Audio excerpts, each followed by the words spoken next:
نعرہ سلوات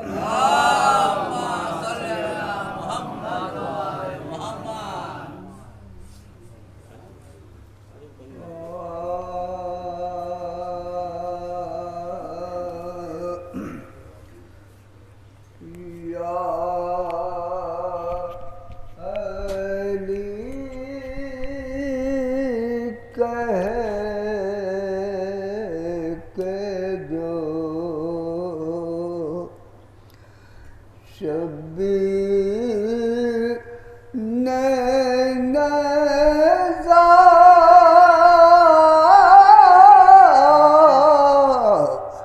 کھینچا ساتھ چکے علی اکبر کا کلیجہ نکلا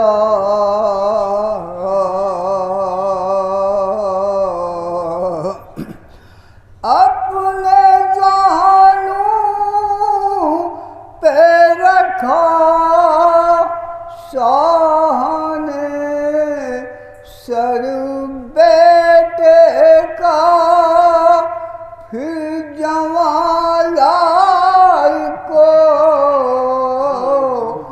شبیر نے مرتے دیکھا یا علی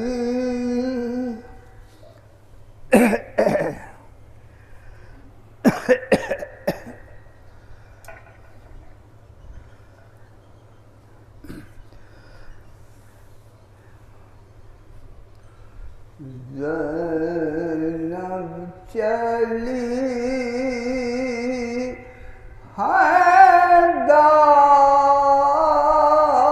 حیدر بہادر لیے ہوئے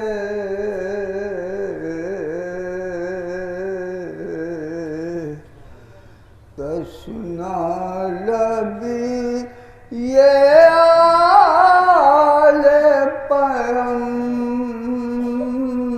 پیغمبر لیے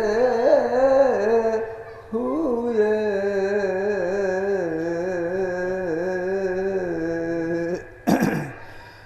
دل میں غم حسین کے نشتر لیے ہوئے آنکھوں میں آنسوؤں کے سمندر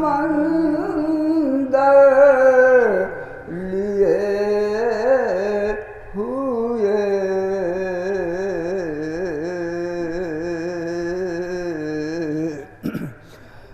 بنت علی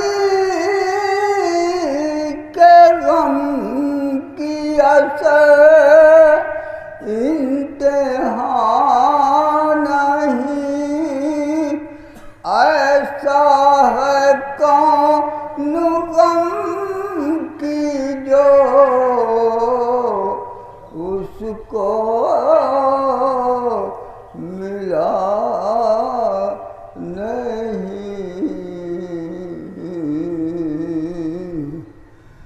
زینب چلی حیدر نعرہ سلوات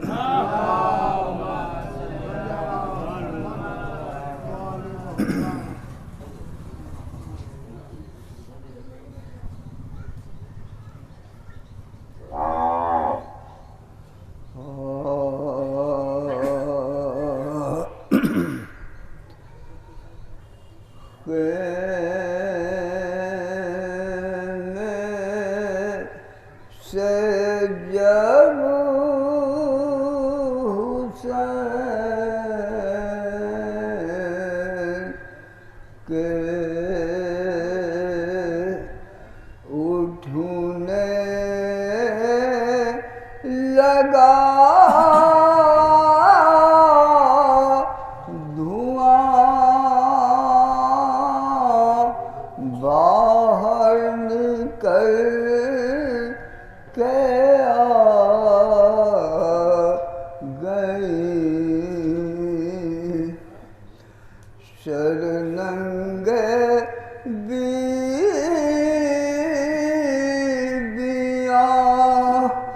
ہائے باندھی گئی تھی سانوں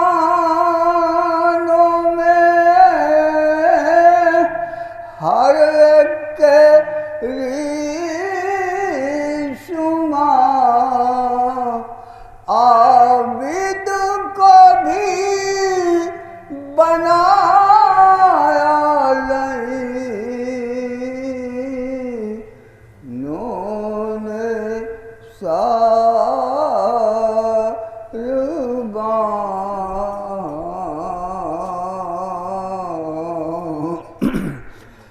زینب کا ہے تو غم سے جگر چاقو ہو گیا غم کی لگی وقت کی دل خاک ہو گیا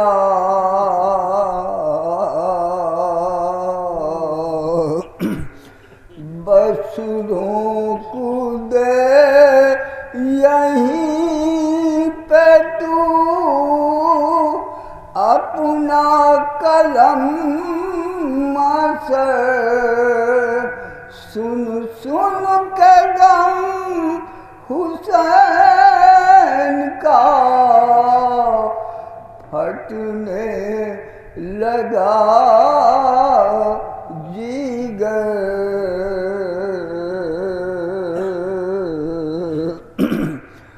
روتا ہے پھوٹ پھوٹ کے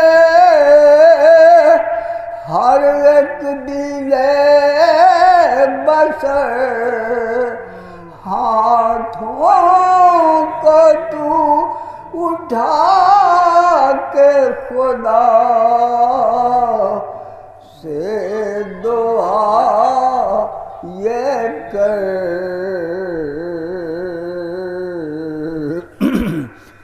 پھولوں سے باغ فاطمہ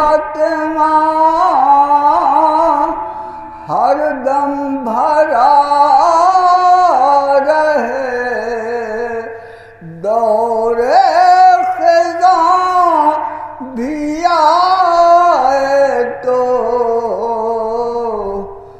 پھولا پھلا رہے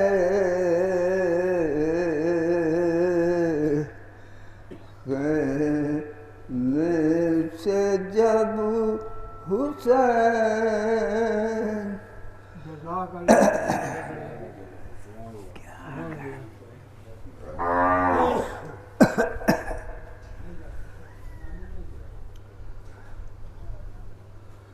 بابا سے بلندہ رہے صلی اللہ محمد وآل محمد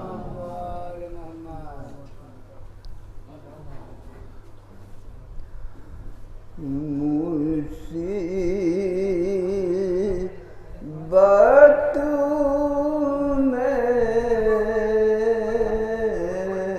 گھیری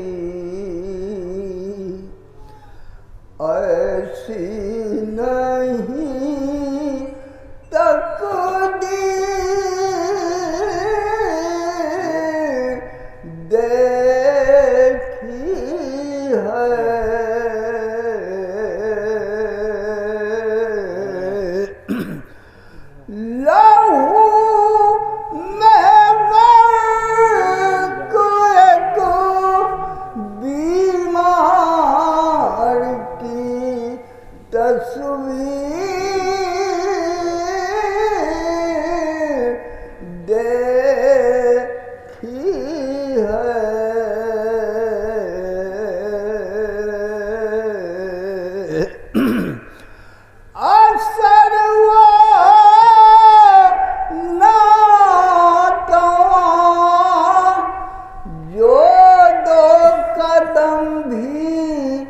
چل نہیں سکتا اسی کے پاؤں میں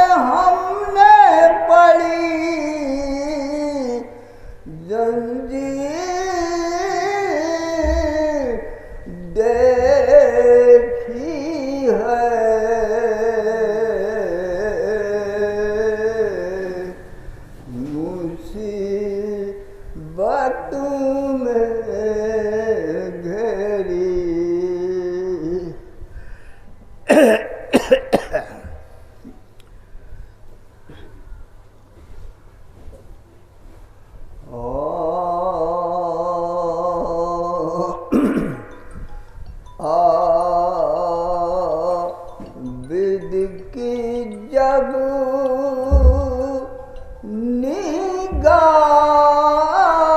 نگاہ پڑی فرق سایہ پر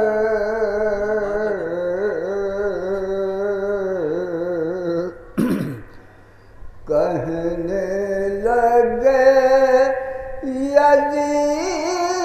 یزید سے یہ دل کو تھام کر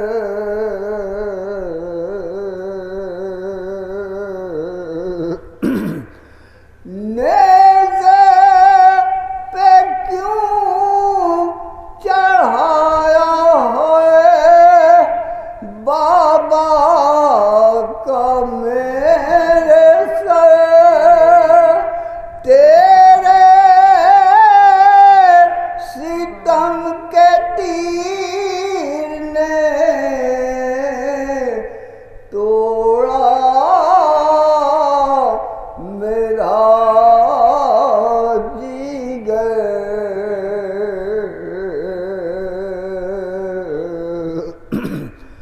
یہ کیا غضب کیا ہے کہ کعبے کو ڈھا دیا گویا کلام پاک کو تو نے جلا دیا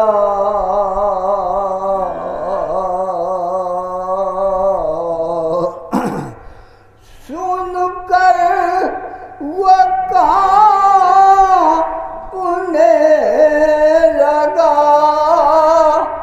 بدکار بدگوہر بیمار کے کلام کا ایسا ہوا سر اس نے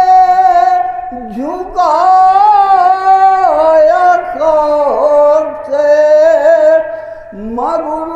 مغرور اپنا سر تصویر اس کو موت کی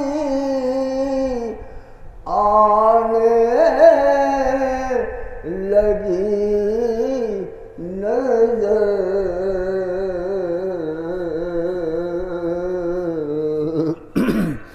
وہ بادشاہ وقت پریشان ہو گیا مجمع یہ سارا دیکھ کے حیران ہو گیا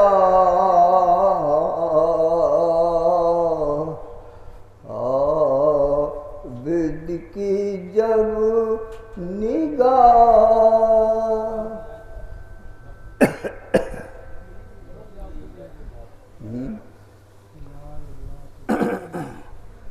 بابا زبان علیہ السلام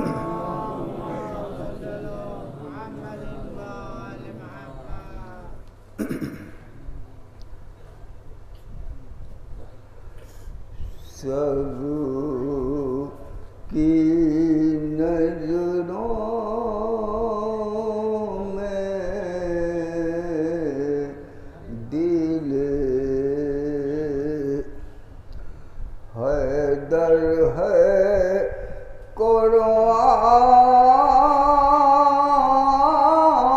قرآن وفا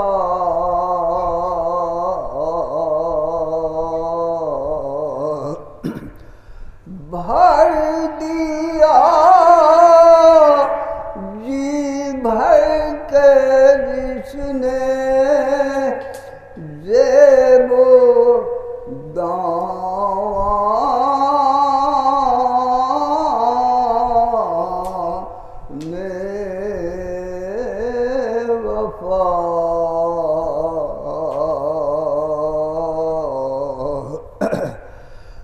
بڑھ گئی ہے جسم کے دم سے شوقت و شان وفا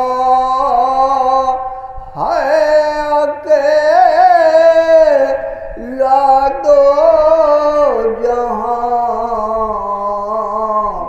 میں وہ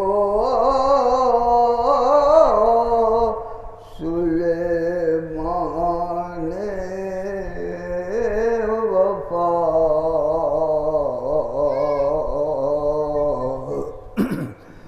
لکھ نہیں سکتا کوئی ذو حسن عباس کا ہے سر طوبیٰ سے بھی اونچا علم عباس کا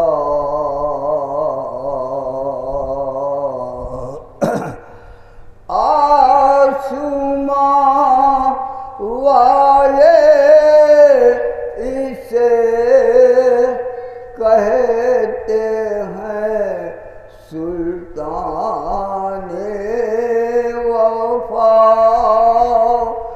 در حقیقت ہے اثر دنیا میں یہ جانے وفا ہر ثانیہ حیدر کا ثانی کوئی لا سکتا نہیں یہ گوہر ایسا ہے جس کو کوئی پا سکتا نہیں سب کی نظروں میں دلے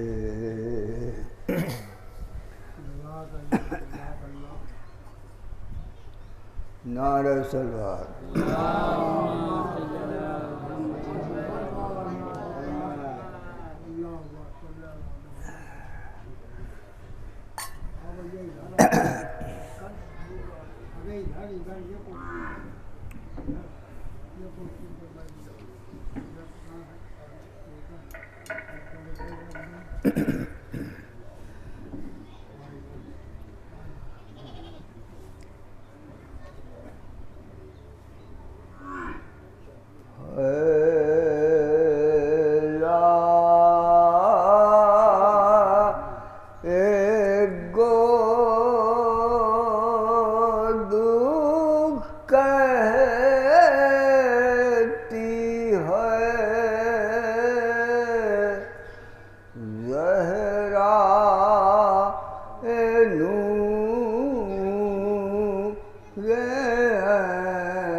چکی پیس کے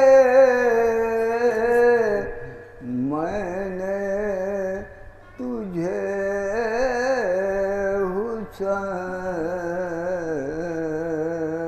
حسین گودی میں ماں کیا تو مل جائے دل کو چین کرتی ہے مان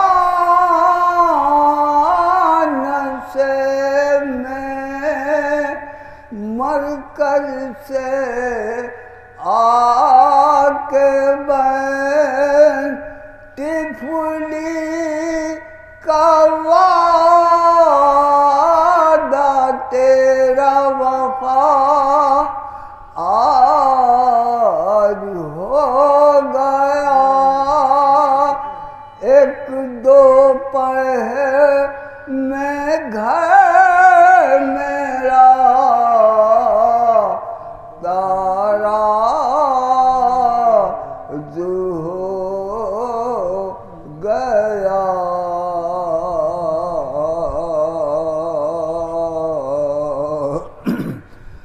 بستر کو جھاڑا کرتی ہے اٹھ اٹھ کے رات بھر نعرہ صلوات بستر کو جھاڑا کرتی ہے اٹھ اٹھ کے رات بھر مکھی نہ بیٹھنے دی کبھی تیرے جسم پر ہائے نازک بدن پہ تیروں کے ہے زخم اس قدر کیسے نہ تڑپے زخم تیرا دیکھ دیکھ کر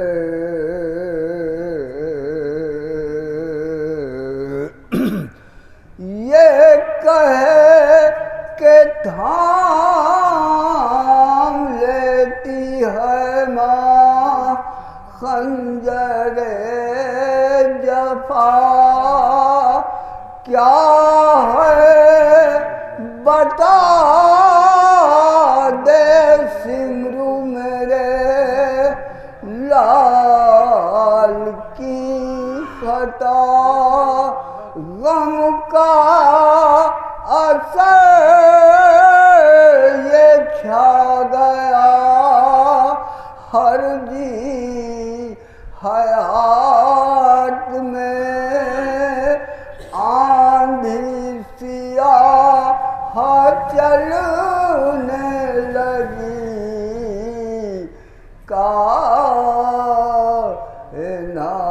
کائنات میں اس وقت تو دن بھی ہو گیا تبدیل رات میں جو اچھلنے پانی لگا ہے فرات میں جس وقت سمرو سینے پہ سہ پر سوار تھا آنسو بہاتا زخمی کھڑا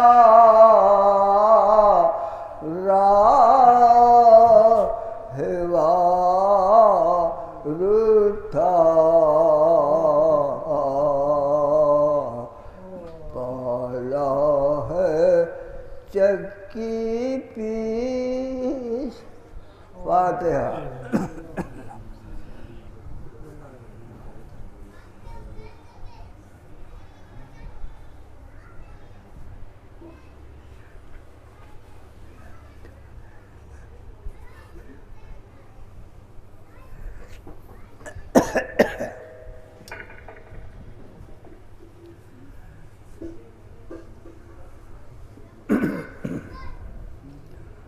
بابا جب نعرہ صلوات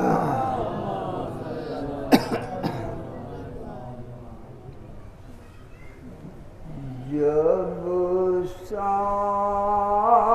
شام کے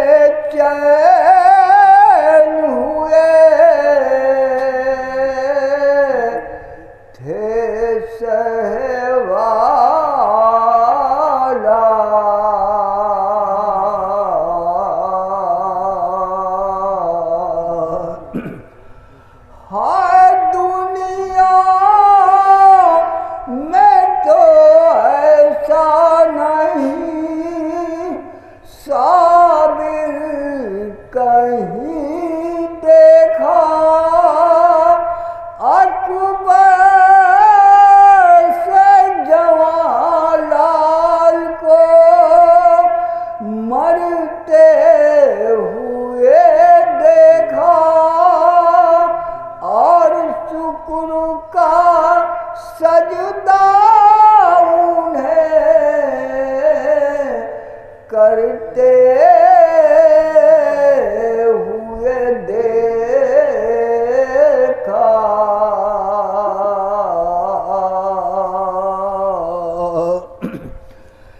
انعام ہمیں دیجیے وہ کام کیا ہے زینب تھی کھڑی سامنے تب ذبح کیا ہے 16 پہرش گرمی میں پانی نہ دیا ہے اور بالی سکینہ کے بھی دور چھین لیا ہے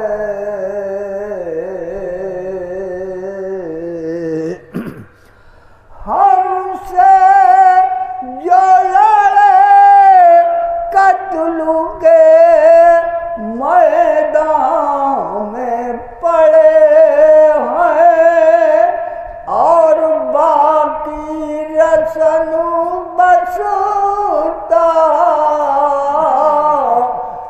یہ سجاد کھڑے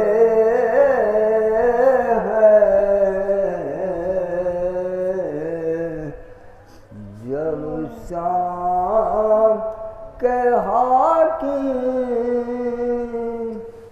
رحم اللہ من قرأ الفاتحہ.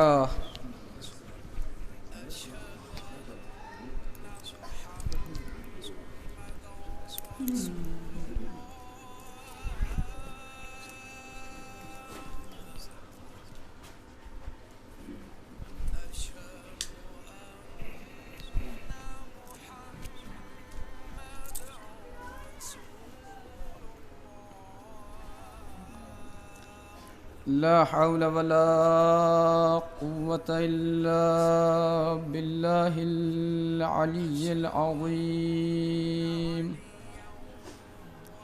أعوذ بالله من الشيطان اللعين الرجيم. بسم الله الرحمن الرحيم. الحمد لله الذي هدانا لهذا وما كنا لنهتدي لولا أن هدانا الله.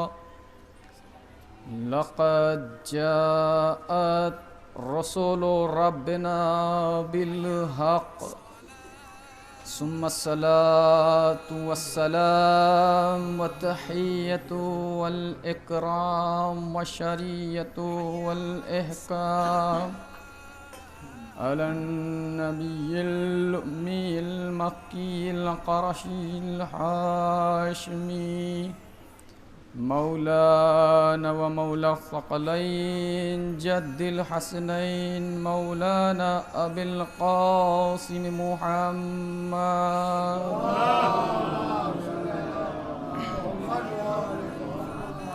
وآله الطيبين الطاهرين المعصومين المظلومين المنتقبين المنتجبين ولعنة الله متو على أعدائهم وغاصب ومنكر وفضالهم أجمعين من يومنا هذا إلى قيام يوم الدين. أما بعد فقد قال رسول الله صلى الله عليه وآله وسلم إن الحسين مصباح الهدى وسفينة النجاة. صلوات محمد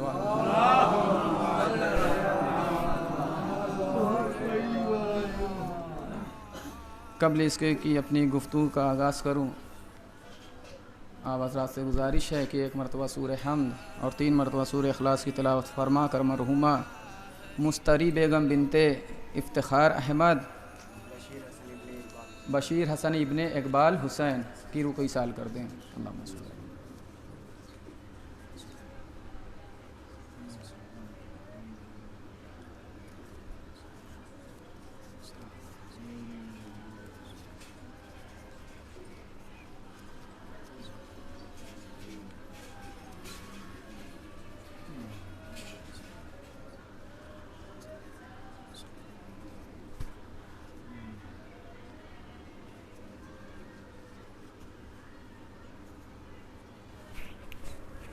صلوات علی محمد و آل محمد.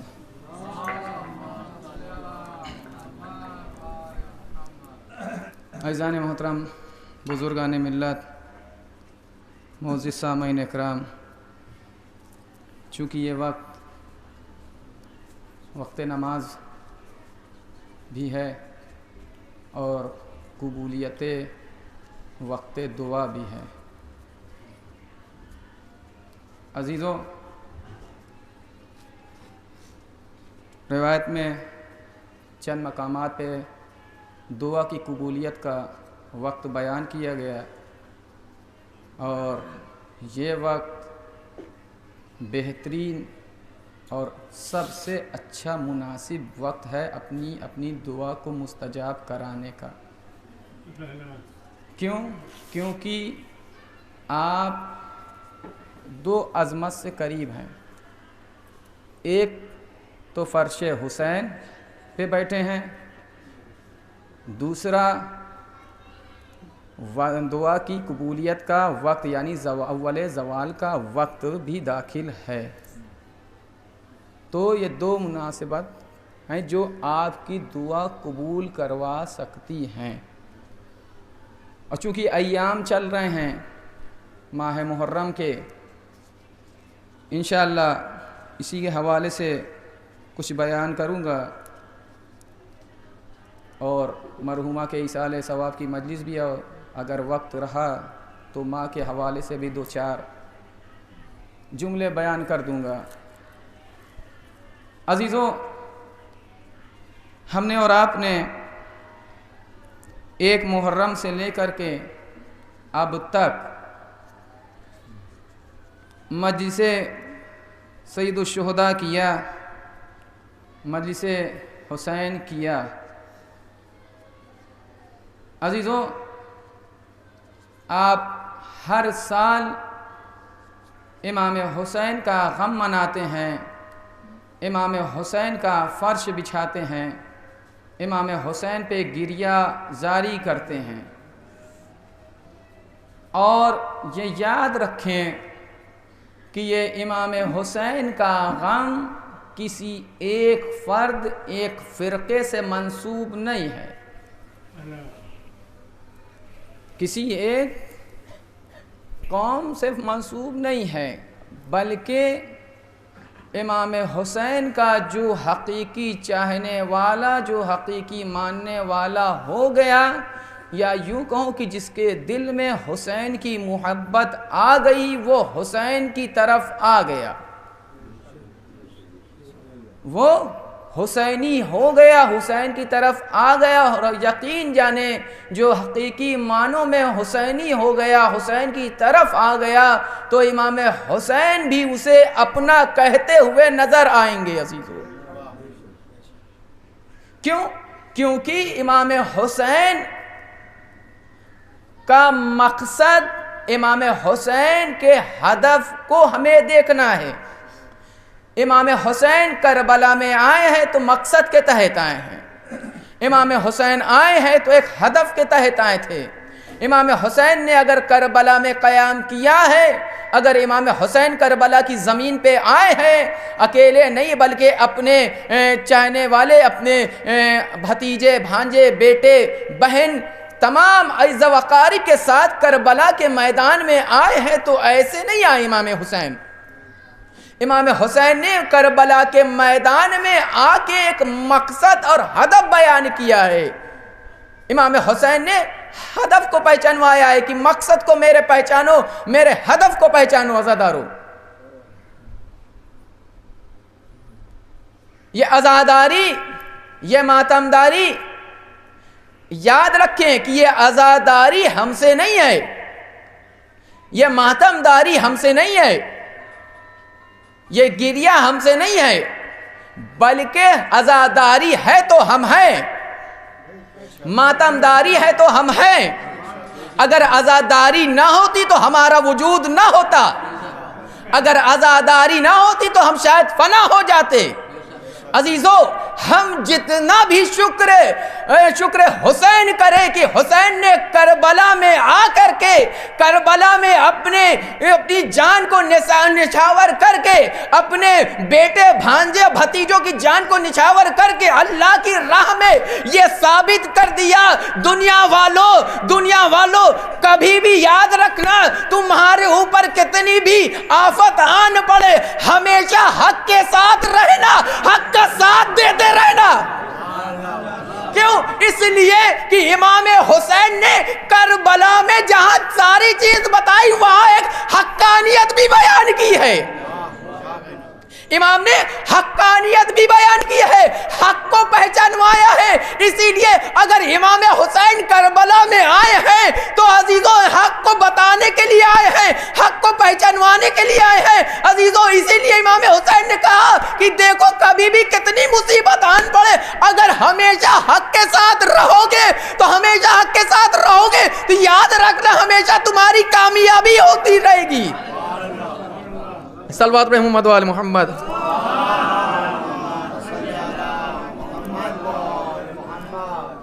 عزیزو، امام حسین نے کربلا میں آ کے حق کو بیان کیا ہے، حق کو بتایا ہے، حق کو پہچانوایا ہے. شروع سے لے کر کے اگر امام حسین نعوذ باللہ حق کا ساتھ نہ دیتے تو آج دنیا کہاں سے کہاں ہوتی.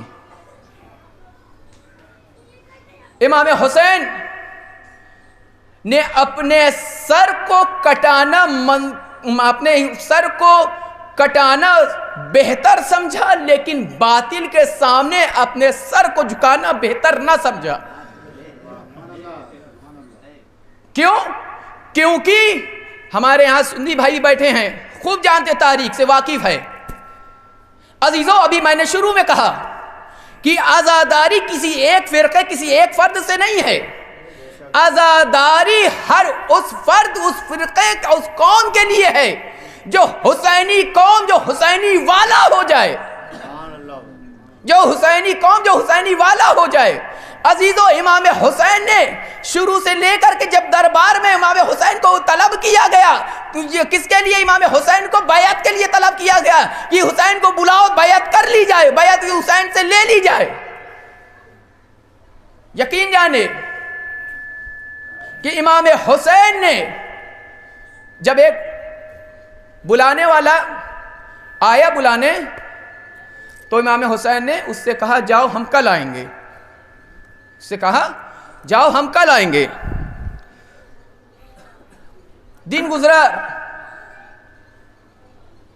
رات گزری، امام گئے. مجھے تفصیلی یہاں پہ یہ بات نہیں بیان کرنا، بس مختصر سا، پھر آنا ہے اپنے مقصد کی طرف. امام نے کہا ٹھیک ہے جاؤ ہم کل آتے ہیں. آیا، امام حسین آئے دربار میں.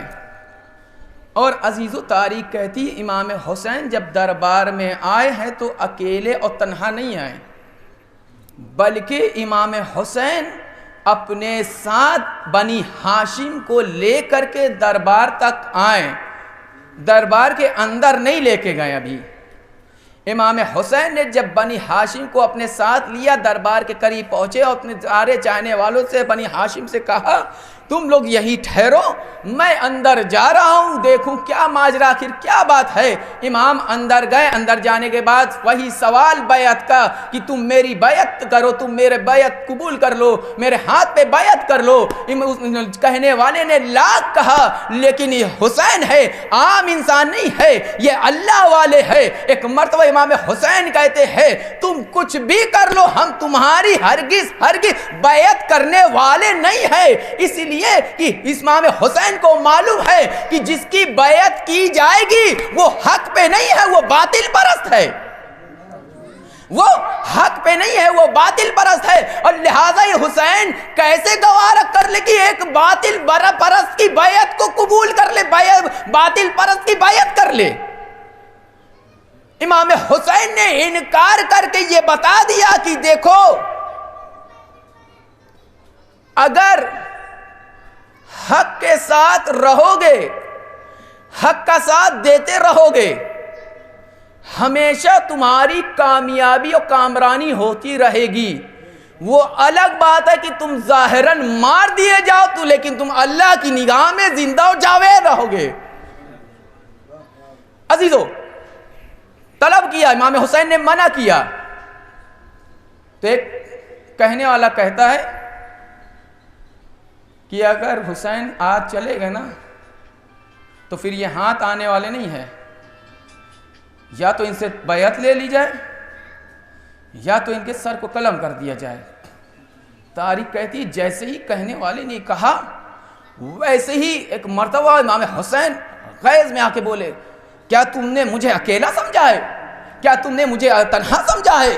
ایک مرتبہ تاریخ کہتی ہے صدا امام حسین کی باہر دربار کے باہر گئی اور آنے والے جو امام حسین کے ساتھ تھے وہ ان میں سے جناب عباس بھی تھے. ایک مرتبہ جیسے جناب عباس کے کانوں سے یہ صدا ٹکرائی، کانوں سے جیسے ہی کانوں تک آواز آئی، ایک مرتبہ جناب عباس نے تلوار کو کھینچا، ایک مرتبہ کھینچتے ہوئے اندر داخل ہوئے اور کہتے آقا کوئی ضرورت ہو بتائیے، آقا کوئی بات ہو تو بیان کرے ہم سے. ایک مرتبہ جب جیسے ہی جناب عباس تلوار لے کے اندر آئے نا، تاریخ کہتی امام حسین نے روکا جناب عباس کو، کہا عباس رک جاؤ، یہ کربلا نہیں ہے، یہ کربلا نہیں ہے. جناب عباس کو وہاں پہ روکا. اگر امام حسین نہ روکتے، اگر امام حسین نے جناب عباس کو وہاں پہ نہ روکا ہوتا تو یقین جانے وہی خون کی ندیاں بہہ جائیں. عزیزوں اس کے بعد پھر امام چلے آئے. آنے کے بعد اب امام کا قافلہ تیار ہوا، مدینے سے نکل رہا، مدینے سے نکل رہا ہے. تاریخ کہتی ہے امام حسین جب مدینے سے نکلے ہیں، عزیزو آپ اپنے وطن ہر سال آتے ہیں نا محرم میں. ہر انسان کو اپنا وطن پیارا اور عزیز ہوا کرتا ہے، ہر انسان کو اپنا وطن پیارا ہوا کرتا ہے. لیکن اگر کسی کا وطن جبرن چھڑایا جائے تو اس کے دل سے پوچھے اس کے دل پہ کیا گزرتی ہے، اس کے زبردستی اگر اس کا وطن اس سے چھڑا دیا جائے. لیکن امام حسین نے وطن اپنی خوشی سے نہیں چھوڑا تھا، امام حسین سے وطن کو چھڑوایا گیا تھا. اسی لیے تو جب وطن چھوڑ رہے ہیں تو نانا کی قبر پہ آ رہے ہیں اور شکوہ کر رہے ہیں اے میرے نانا رسول اللہ مدینہ رہنے کے لائق نہیں ہے، میں مدینہ چھوڑ کے جا رہا ہوں، مدینہ میں رہنے نہیں دیا جا رہا. اس کے بعد اماں کی قبر پہ آئے.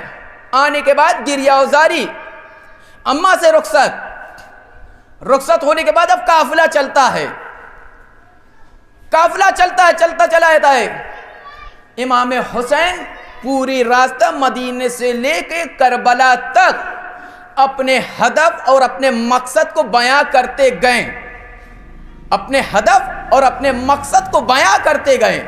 عزیزو امام حسین ہر مقامات پہ کئی مقامات پہ خطبے دیے امام حسین نے کئی خطبے دیے اور یہی بتاتے جا رہے ہیں کہ لوگوں میرے مقصد کو سمجھو، میرے ہدف کو سمجھو، میرے مقصد کو سمجھو. میرا مقصد نانا کی امت کی اصلاح ہے، میرا مقصد نانا کی امت کی اصلاح ہے. میرا مقصد طاقت حاصل کرنا نہیں ہے، میرا مقصد دولت حاصل کرنا نہیں ہے، میرا مقصد جاؤ حشم حاصل کرنا نہیں ہے، بلکہ میرا مقصد یہ ہے کہ ہم رہے یا نہ رہے میرے نانا کا دین باقی رہ جائے. عزیزو، امام حسین نے یہ کئی مقامات پہ بیان کیا اپنے مقصد کو، اور آخری منزل پہ جب کربلا آئے، کربلا میں بھی آپ نے بار بار ملاحظہ کرتے رہتے ہیں کہ جب عاشور کی تاریخ آئی، شب عاشور، آپ نے دیکھا اور سنا ہوگا کہ شب عاشور آئی نا.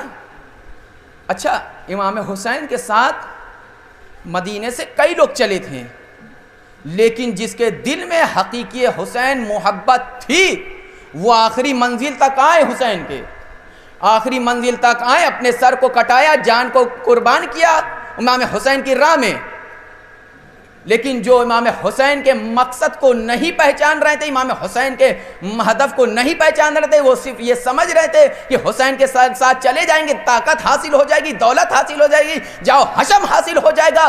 وہ انہوں نے جیسے جیسے امام حسین نے مقصد کو بیان کیا، ویسے ویسے جیسے لوگ تھے انہوں نے اپنے راستے کو بدل دیا، تبدیل کیا. لیکن جو حقیقی حسین کے چاہنے والے تھے وہ آخری منزل تک آئے. عزیزو، آپ یہاں پہ ایک بات عرض کر دوں، امام حسین کربلا میں آئے ہیں. دو بات یہاں پہ، کچھ لوگ امام حسین کو پہچانتے تھے اور کچھ لوگ جانتے تھے، اور کچھ لوگ دونوں پہچانتے تھے بھی اور جانتے تھے. دیکھیں، پہچاننے میں اور جاننے میں فرق ہے. پہچاننے اور جاننے میں فرق ہے. جاننا اسے کہتے ہیں، مثلاً میں بندن صاحب کو جانتا ہوں، پہچانتا نہیں.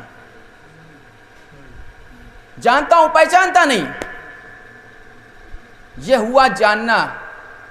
اور پہچاننا کسے کہتے ہیں؟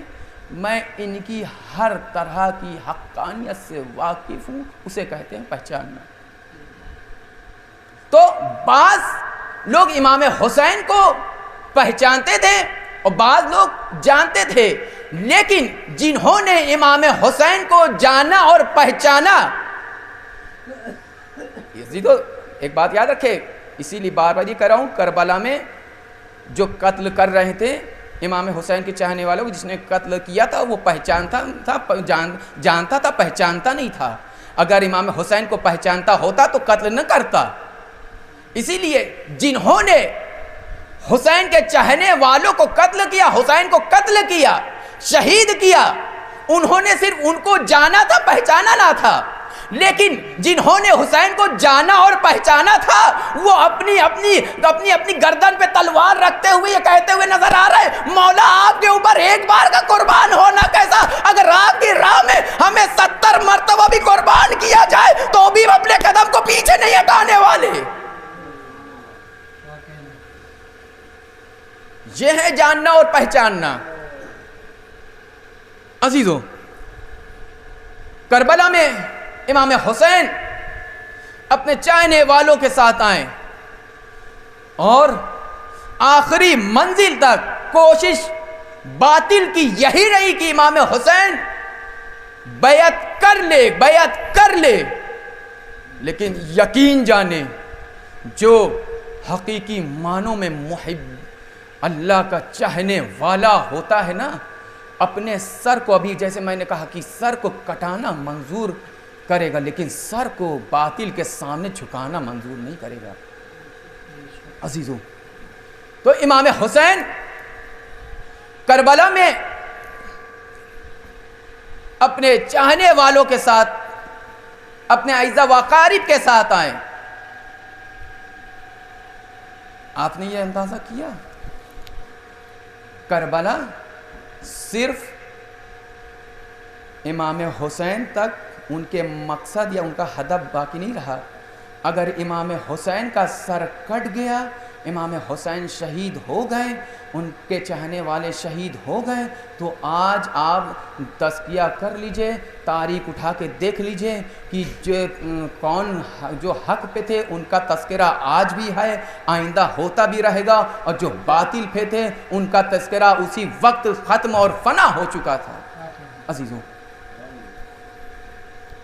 ان کا تذکرہ آپ یہ یاد رکھیں کہ تاریخ کربلا کی اٹھا کے دیکھیں گے، دشمن کی طرف تعداد زیادہ تھی، یا یوں کہوں لفظ بدل کے کہ باطل کی طرف تعداد زیادہ تھی، حق کی طرف تعداد کم تھی، لیکن ابھی میں نے کہا کہ جدھر حق ہوتا ہے یہاں اکثریت نہیں دیکھی جاتی ہے، یہاں تعداد پھر نہیں دیکھی جاتی ہے، جہاں حق ہوتا ہے اللہ اس کے ساتھ ہوا کرتا ہے، اللہ اس کے ساتھ ہوا کرتا ہے۔ یہی تو ہوا تھا کربلا کے میدان میں، دشمن یہ سمجھ رہے تھے، باطل طاقت یہ سمجھ رہی تھی کہ ہم نے حسین کے چاہنے والوں کو ختم کر دیا، ہم نے حسین کے چاہنے والوں کو مٹا دیا، فنا کر دیا، سر کو تن سے جدا کر دیا، حسین کو ختم کر دیا، اب ان کا نام اور تذکرہ بھی ختم ہو جائے گا۔ لیکن باطل طاقت کو یہ اندازہ نہ ہوا،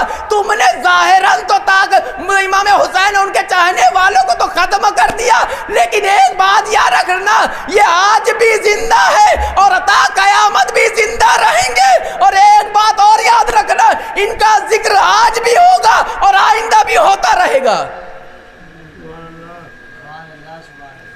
عزیزو، امام حسین کربلا کے میدان میں اپنے چاہنے والوں کے ساتھ قربانی پیش کی، اور ایک بات یاد رکھیں، امام حسین کے بعد کس کا کردار ہے اس عزاداری کو باقی رکھنے کا؟ جناب زینب کا۔ عزیزوں، آپ نے دیکھا کہ جب کربلا کی جنگ ہو گئی، سب شہید ہو گئے، جب جناب زینب امام سجاد کو قید کر کے لے جایا گیا دربار میں، عزیزوں درباریوں نے یہ سمجھا تھا کہ ان کو ہم نے جکڑ لیا ہے، ان کو ہم نے رسی سے زنجیر سے جکڑ لیا ہے، ان کو قید کر لیا ہے، لہٰذا اب ان کی زبان اور ان کی زبان میں حرکت نہ ہوگی، بلکہ امام سجاد اور جناب زینب نے دربار یزید میں جا کر کے ایک ایسا خطبہ دیا، ایک ایسا وسیع و طویل خطبہ دیا جناب زینب نے کہ جا کر کے دربار کو ہلا کر کے رکھ دیا۔ عزیزو، جناب زینب نے، آپ کو یاد ہے جناب زینب جب دربار میں گئی ہے نا، تو ایک مرتبہ امام سجاد کو جکڑا ہوا ہے، ہاتھوں میں ہتکڑیاں، پیروں میں بیڑیاں، گلے میں خالدہ ٹوپ، جناب زینب ہیں۔ ایک مرتبہ کہنے والا کہتا ہے کہ یہ ضعیف ہیں، بوڑھی ہیں، یہ کیا بولیں گی؟ جب جناب زینب نے بولنے کے لیے کہا نا، تو ایک مرتبہ تاریخ کہتی ہے کہ یزید نے کہا کہ ان کو بولنے کی اجازت اور ان کو یہاں بیان کرنے کی اجازت نہیں ہے۔ تو ایک مرتبہ تاریخ کہتی ہے، کہنے والوں نے کہا کہ یار یہ ان کو بولنے کی اجازت ہے، یہ کیا بولیں گی؟ تو ایک مرتبہ یزید کہتا ہے، ارے یہ علی کی بیٹی ہیں، یہ علی کی بیٹی ہیں، اگر یہ بولنے پہ آئیں گی تو بہت کچھ بول دیں گے۔ عزیزوں، ایک مرتبہ جب جناب زینب کو جلال آیا، کیا تم نے ہمیں کمزور سمجھا؟ تم نے ہمیں جکڑ لیا ہے، تم نے ہمیں قیدی بنا لیا ہے، کیا تم نے ہم کو کمزور سمجھا ہے؟ ایک مرتبہ علی کی بیٹی نے جلال میں آ کر کے کہا کہ اے یزید، تم نے ہمارے بھائی کو قتل کر دیا، تم نے ہمارے بیٹے بھانجے کو قتل کر دیا، لیکن یاد رکھنا یہ علی کی بیٹی ہے، یہ حسین کی بہن ہے، یہ ان کے ذکر کو باقی رکھے گی، اور یاد رکھنا کہ ان کے چاہنے والے بھی ان کے ذکر کو باقی رکھیں گے۔ عزیزوں، جناب زینب نے ایک خطبہ دیا، طویل خطبہ، اور ایک مرتبہ خطبہ جب دیا نا، دربار ہل گیا۔ عزیزوں،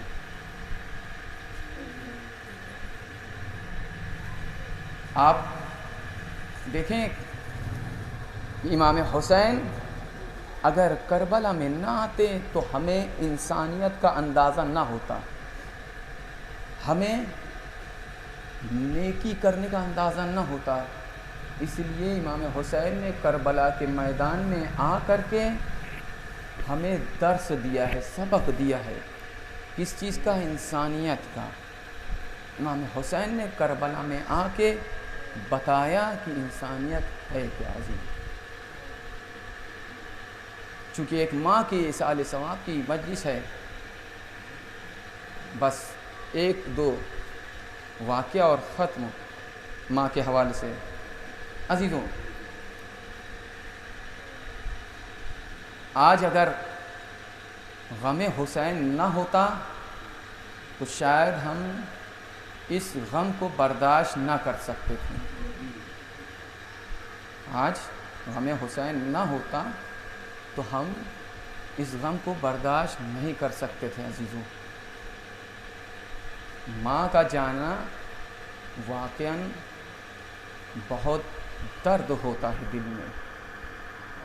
ماں کا جانا آسان نہیں ہے، دل میں درد پیدا ہوتا ہے۔ عزیزوں، ماں کی عظمت، ماں کا وقار، ماں کا مرتبہ آپ جانتے ہیں کیا ہے؟ ایک مرتبہ جناب موسیٰ ہیں، چھوٹا سا واقعہ۔ جناب موسیٰ، ایک مرتبہ جناب موسیٰ اللہ سے کہتے ہیں، اے میرے معبود، یہ بتا ہمارا جنت میں پڑوسی کون ہوگا؟ ہمارا جنت میں پڑوسی کون ہوگا؟ تو ایک مرتبہ جناب پروردگار کہتا ہے کہ جاؤ، ایک مقام پہ جاؤ، اور جا کر کے وہاں تم کو ایک شخص ملے گا، اور اس کو جا کر کے دیکھ لینا، وہیں سے تم کو اندازہ ہو جائے گا کہ وہ وہیں سے تم کو پتہ چل جائے گا کہ وہ تمہارا جنت میں پڑوسی ہوگا۔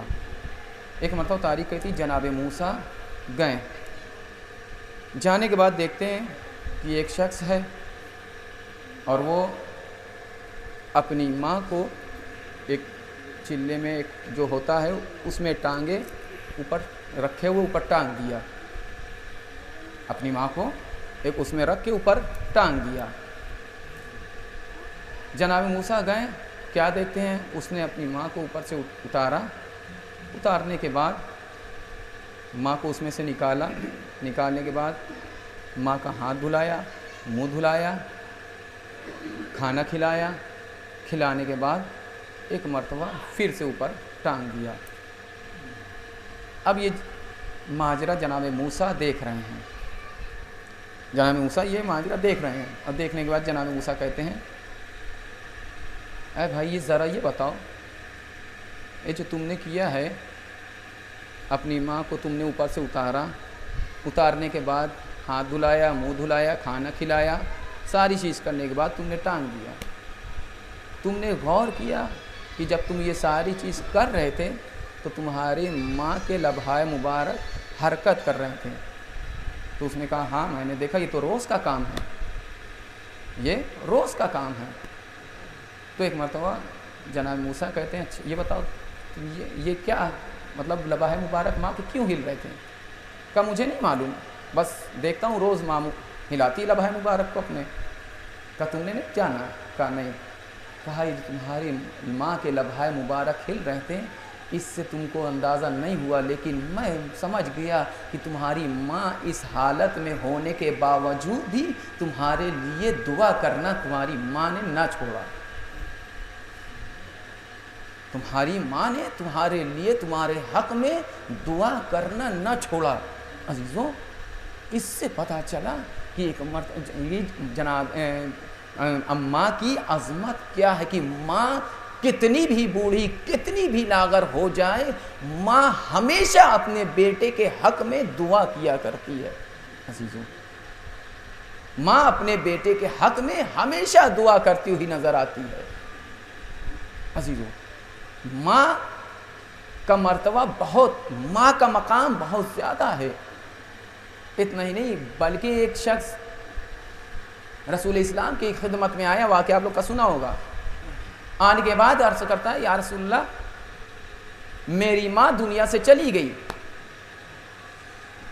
میری ماں رخصت ہو گئی اور مجھے اس کی قبر کا پتہ بھی نہیں، آپ بتائیں میں کیا کروں؟ تو ایک مرتبہ رسول کہتے ہیں کہ جاؤ ایک ایسے مقام پہ، وہاں جا کر کے ایک دائرہ بنا، دائرہ بنا کے اسے ماں کی قبر کو تصور کرو اور دعا کرو، جا کے دعا کرو، تمہاری ماں کے حق میں تمہاری دعا اللہ ضرور قبول کرے گا، پروردگار تمہاری دعا کو تمہاری ماں کے حق میں ضرور قبول کرے گا عزیزوں۔ یہ ہے ماں کا مرتبہ، اگر ماں اپنے بیٹے کے حق میں دعا کر دے تو اس کی دعا رد نہیں ہوتی ہے۔ اور بھی واقعات ہیں ماں کے حوالے سے، انشاءاللہ وقت نہیں ہے بس عزیزوں، ہم اور آج آپ ایک بیٹوں نے اپنے ماں کے ایصال ثواب کی مجلس رکھی عزیزوں۔ واقعاً ماں کا جانا دنیا سے بیٹوں کے درمیان سے واقعاً برداشت کرنا آسان نہیں ہوتا، کیوں؟ کیونکہ ماں ہی ہوتی ہے جو اپنے بیٹوں کے ہر مشکلات اور مصیبت میں ماں کھڑی ہوا کرتی ہے۔ کوئی بھی بیٹے کو بے چینی، کوئی الجھن، کوئی تکلیف ہوا کرتی ہے، فوراً آ کے اپنی ماں سے بیان کرتا ہے، ماں مجھے یہ تکلیف ہے، ماں مجھے یہ اذیت پہنچی، ماں مجھے یہ پریشانی ہے۔ ماں ہوتی ہے جو اپنی پریشانی اور مصیبت میں ہونے کے باوجود بھی اپنے پریشانی اور مصیبت کو بھول کے اپنے بیٹے کی پریشانی اور مصیبت کو دور کرنے میں لگ جاتی ہے عزیزوں۔ یہ ہوتی ہے ماں عزیزوں۔ ذرا سوچیں، جناب فاطمہ بھی ایک ماں تھی، کس کی؟ حسنین کریمین عزیزوں، لیکن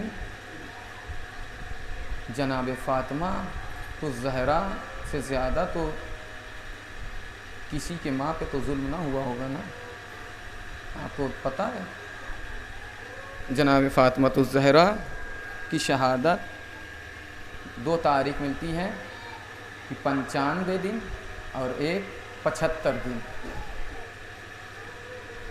عزیزوں۔ ذرا سوچیں جناب فاطمہ کہ ان کے بابا کے جانے کے بعد کتنی مصیبت، کتنے مصائب ڈھائے گئے عزیزوں، کتنا ان پہ ظلم کیا گیا جناب فاطمہ الزہرا پہ عزیزوں۔ آپ کو اندازہ ہے جناب فاطمہ پہ اتنا ظلم، اتنی مصیبت ڈھائی گئی کہ جناب فاطمہ تو کو یہ کہنا پڑا کہ سبت علیہ مصائب لو انہا عزیزوں۔ جناب فاطمہ الزہرا نے یہ مرثیہ ایسے ہی نہیں پڑھا، بلکہ ان کے پر مصیبت کے پہاڑ توڑ دیے گئے عزیزوں۔ جناب فاطمہ الزہرا تاریخ کہتی ہے کہ جب علی کو لینے کے لیے آئے، ایک مرتبہ تاریخ کہتی ہے جب فاطمہ الزہرا کے در پہ آئے نا یہ لوگ، در کو جلا دیا، دروازے کو جلا دیا، اور جلانے کے بعد ایک مرتبہ تاریخ کہتی ہے دروازہ ادھر دیوار پیچھے جلایا تو گیا، جلانے کے ساتھ ساتھ دروازے پہ لات بھی ماری گئی، اور جب لات ماری گئی، پیر دروازے پہ مارا گیا نا، تو ایک مرتبہ تاریخ کہتی ہے جناب فاطمہ الزہرا دروازے اور دیوار کے درمیان آ کے پس گئی۔ اتنا ہی نہیں بلکہ ان کے ایک میخ دروازے میں لگی تھی، وہ میخ جا کے، وہ کیل جا کے جناب فاطمہ الزہرا کے پسلی میں جا گھسی۔ جیسے ہی جا گھسی، ایک مرتبہ تاریخ کہتی ہے جناب فاطمہ ایک بلند آواز سے چلائی، ہائے بابا!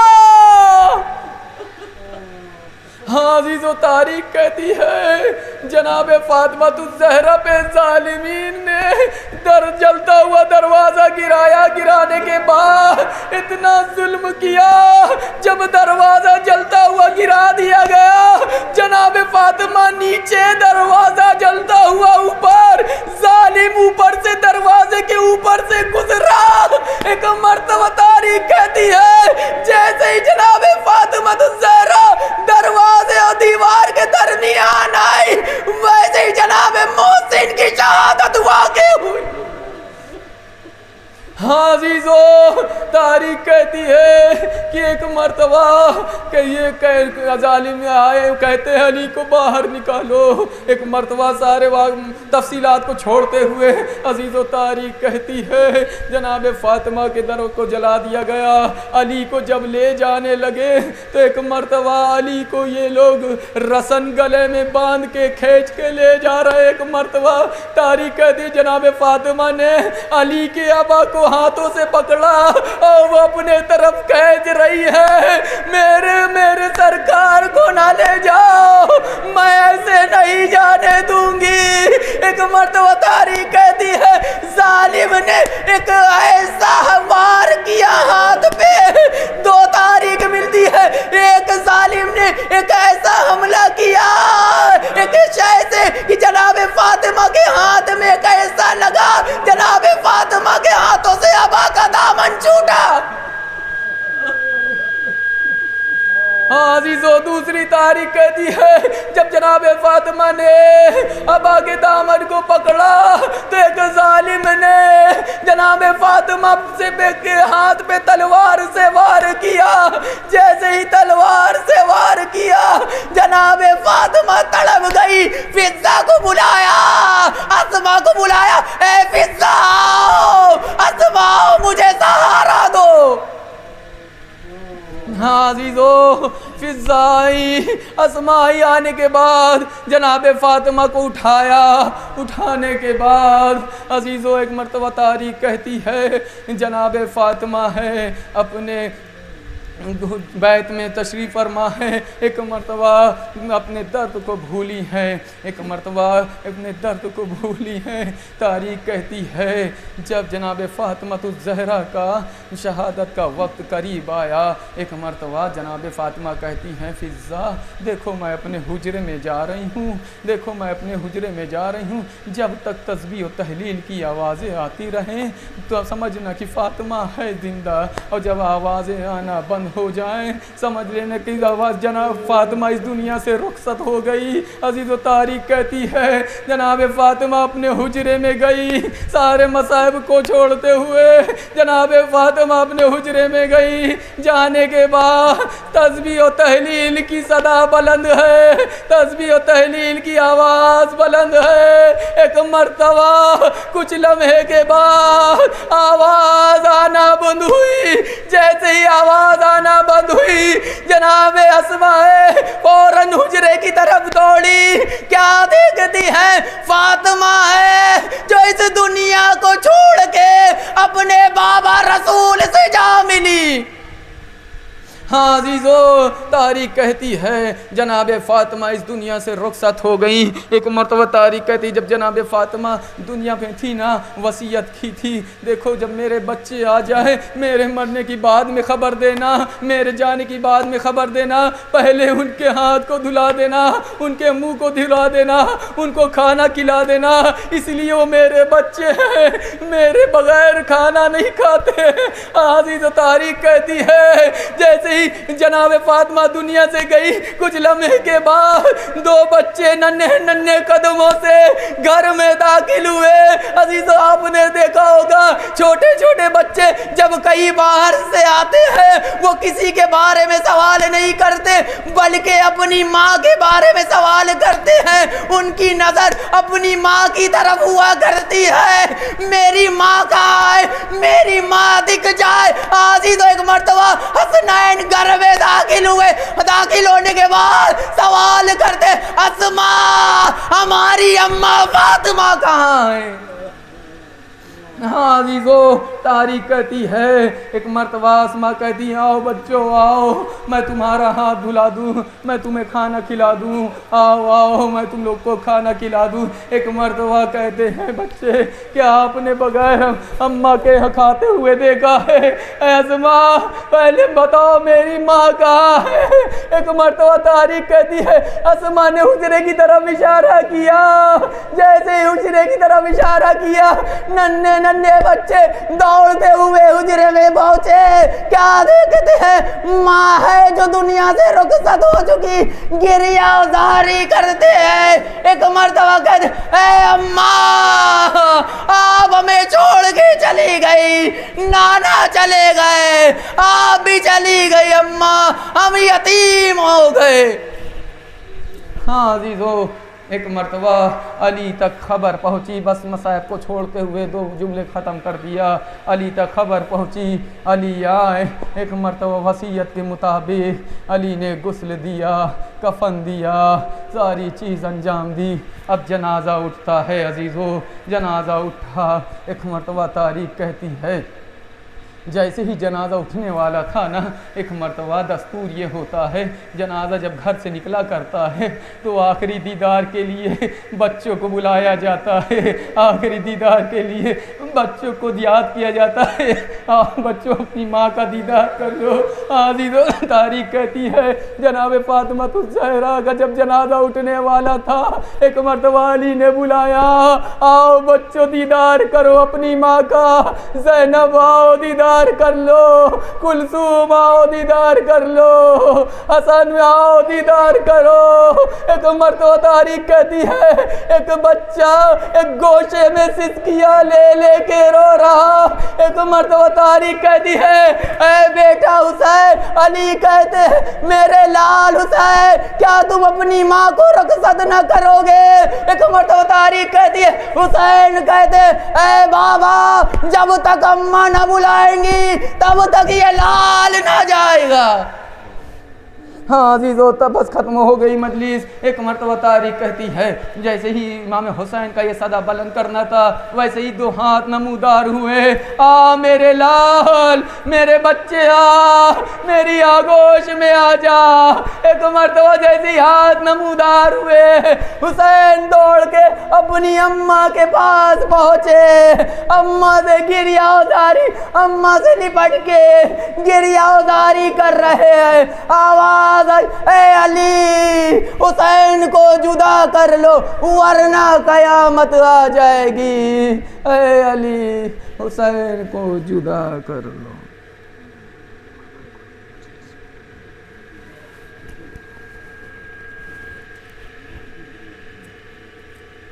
وَسَيَعْلَمُ الَّذِينَ ظَلَمُوا أَيَّ مُنقَلِبٍ يَنقَلِبُونَ إِنَّا لِلَّهِ وَإِنَّا إِلَيْهِ رَاجِعُونَ رضا بقضائه وتسليما لأمره ربنا تقبل منا إنك أنت السميع العليم وتب علينا إنك أنت التواب الرحيم۔ بار لا تجھے واسطہ وال محمد کا ہماری مختصر سی عبادت کو قبول فرما، میرے اللہ میں نیک عمل صالح کرنے توفیق عطا کر، پروردگار جو مقروض ان قرض کو ادا کر، میرے معبود جو لوگ بے اولاد ان کو اولاد صالح عطا کر، میرے معبود فرش اعضاء پہ جو بیٹھے ہیں پروردگار ان کی تمام نیک دلی حاجات کو قبول فرما، میرے پروردگار ہم سب کے گناہان صغیرہ و کبیرہ کو معاف کر دے، بار الہ ہمارے ان گناہوں کو معاف کر جو ہماری دعاؤں کو قبول نہیں ہونے دیتے، میرے اللہ ہمیں آئندہ گناہوں سے بچنے کی توفیق عطا کر، پروردگار جہاں جہاں بخشیان علی آباد ہیں ان کی جان مال عزت و آبرو کی حفاظت فرما، پروردگار ہمارے سر پر مرا جائے جان کا سایہ قائم دائم رکھ۔ میرے معبود مرحومہ کے درجات کو بلند فرما۔ پروردگار آخری میں دعا ہے امام زمانے کے ظہور میں تعجیل فرما، ان کے اعوان و انصار میں شمار فرما۔ ربنا تقبل منا انک انت السمیع العلیم۔ گزارش ہے ایک مرتبہ سورہ ہم 3 مرتبہ سورہ اخلاص کی تلاوت فرما کر مرحومہ مستری بیگم بنت افتخار احمد کی رکوع سال کر دیں۔